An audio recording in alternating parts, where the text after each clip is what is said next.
इस एपिसोड में हम देखते हैं कि तांजीरो गुस्से में आकर सुअर वाले मास्क वाले डीमन स्लेयर पर अटैक करता है और उसके पेट में एक जोरदार पंच मारता है जिससे वो दूर जाकर गिरता है। तांजीरो उससे कहता है कि तुम्हें अपने साथ वाले डीमन स्लेयर पर अटैक नहीं करना चाहिए, जिसे सुनकर वो डीमन स्लेयर हंसने लगता है। वो कहता है आ जाओ तुम मुझसे लड़ो। इसके बाद वो तांजीरो को मारने लगता है। तांजीरो केवल उसके अटैक से खुद को बचाता रहता है। तांजीरो को एक पंच उसके मुंह पर लगता है जिससे उसकी नाक से खून निकलने लगता है। तांजीरो देखता है कि ये डीमन स्लेयर बस एक जंगली सुअर के जैसे लड़ रहा है। जेनित्सु उन दोनों को लड़ता हुआ देखकर रोने लगता है। जेनित्सु के पीछे सोइची, तेरुको और उनका बड़ा भाई होता है जो कि एक दूसरे को सही सलामत देखकर खुश हो जाते हैं। सुअर के मास्क वाला डीमन स्लेयर तांजीरो पर लगातार अटैक कर रहा होता है जिससे तांजीरो को भी गुस्सा आ जाता है और एट द एंड तांजीरो उस डीमन स्लेयर के सर पर एक जोरदार अटैक करता है जिससे उस डीमन स्लेयर का मास्क नीचे गिर जाता है। जेनित्सु उसे देखकर एकदम हैरान हो जाता है। वो डीमन स्लेयर जेनित्सु से कहता है कि तुम्हें मेरे फेस से क्या दिक्कत है।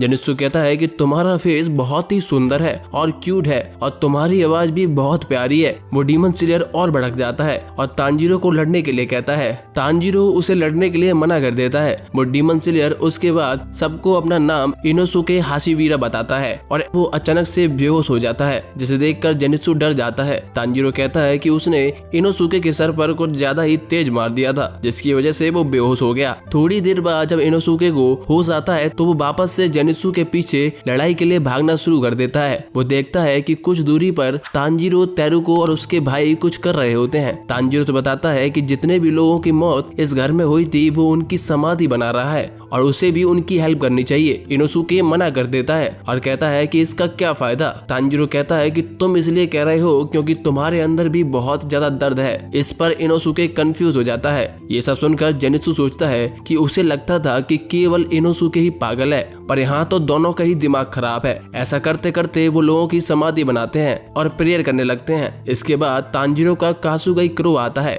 जो उन्हें उसके पीछे आने को कहता है। जैसे ही सभी लोग चलने के लिए रेडी होते हैं तब इनोसुके पूछता है कि तुम लोग कहाँ जा रहे हो। तांजीरो इनोसुके से कहता है कि हमें इस पहाड़ से निकलना होगा। इस पर इनोसुके कहता है कि तुम मुझसे पहले फाइट करो। आप सभी लोग धीरे धीरे आगे जाने लगते हैं। जब तेरुको और उसके भाई तांजीरो से अलग हो रहे होते हैं तो जेनित्सु सोइची से चिपक जाता है और उसे उनके साथ ही रुकने को कहता है क्योंकि उसको अभी भी लग रहा है कि सोइची ही ने जेनित्सु को उस डीमन से बचाया था। इसके बाद तांजीरो जैसे तैसे जेनित्सु को सोइची से अलग करता है। तभी तांजीरो का कासुगाई क्रो आता है जो कि तेरुको के बड़े भाई को विस्टेरिया के फूलों से भरा हुआ एक छोटा सा बैग देता है जिससे डीमन उनके पास न आ सके। इसके बाद वो लोग वहाँ से चले जाते हैं और तांजीरो, इनोसुके और जेनित्सु के साथ अपना सफर जारी रखता है। वो लोग अब एक घर के पास पहुँच जाते हैं जिसका नाम विस्टेरिया फैमिली क्रेस्ट होता है। तांजीरो का क्रो कहता है कि तुम लोगों की हालत खराब हो रही है, तुम्हें आज इस घर में रेस्ट करना चाहिए।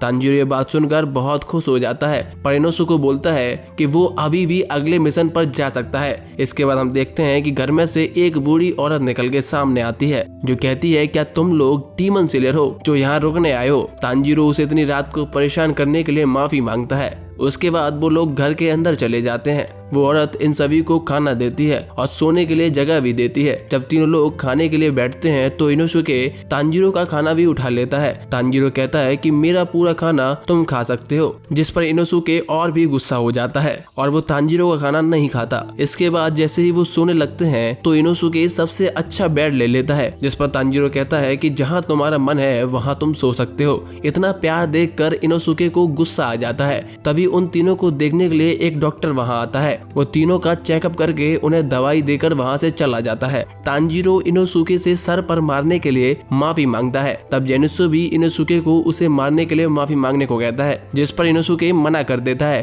तांजीरो उन दोनों को बताता है कि ये घर को विस्टेरिया फैमिली क्रेस्ट इसलिए कहते हैं क्योंकि डीमन स्लेयर ने इस फैमिली को डीमन से बचाया था, जिसके लिए वो लोग डीमन स्लेयर की हेल्प करते हैं और उन्होंने पूरे घर में विस्टेरिया के फूल लगा दिए हैं जिससे डीमंस यहाँ से दूर रहें। तांजीरो इनोसुके से पूछता है कि तुम डीमन स्लेयर क्यों बने। इनोसुके बताता है कि एक दिन उसने एक डीमन स्लेयर से उसकी तलवार छुड़ा ली थी और जब उसे फाइनल सिलेक्शन का पता चला तो वहाँ भी चला गया, जिसकी वजह से उसके पास अब 2 स्वॉर्ड है। जेनित्सु तांजीरो से बॉक्स के बारे में पूछता है कि तुम डीमन के साथ सफर क्यों कर रहे थे। तांजीरो कहता है कि तुम्हें पता था कि मैं एक डीमन के साथ सफर कर रहा हूँ, फिर भी तुम मेरे साथ चल रहे थे। तांजीरो आगे कहता है कि मेरे सूंघने की शक्ति बहुत अच्छी है, मैं कह सकता हूँ कि तुम बहुत ही अच्छे और स्ट्रॉन्ग डीमन स्लेयर हो। इनोसुके भी सोचता है कि तांजीरो उससे गुस्सा नहीं है, जबकि उसने कितना कुछ किया। तभी नेजुको के बॉक्स से हलचल होती है, उसमें से नेजुको बाहर आ जाती है, जिसे देखकर जेनित्सु डर जाता है और तांजीरो से कहता है कि तुम इतनी सुंदर लड़की को मुझसे छुपा कर रख रहे थे, मैं तुम्हें इसके लिए कभी भी माफ नहीं करूंगा। मैंने तुम पर भरोसा किया था